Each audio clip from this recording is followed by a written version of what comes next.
ನೇಗಿಲ ಹಿಡಿದ ಹೊಲದಳು ಹಾಡುತ್ತ ಉಳುವ ಯೋಗಿಯ ನೋಡಲ್ಲಿ,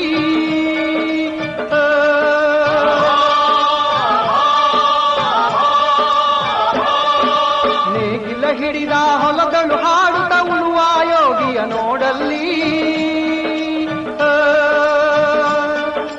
ಫಲವನ್ನು ಬಯಸದ ದೇವೆಯ ಪೂಜೆಯು ಕರ್ಮವೇ ಇಹ ಪರ ಸಾಧನವು.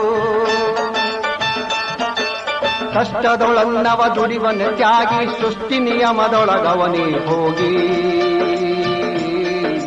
ಉಳುವ ಯೋಗಿಯ ನೋಡಲ್ಲಿ, ಉಳುವ ಯೋಗಿಯ ನೋಡಲ್ಲಿ.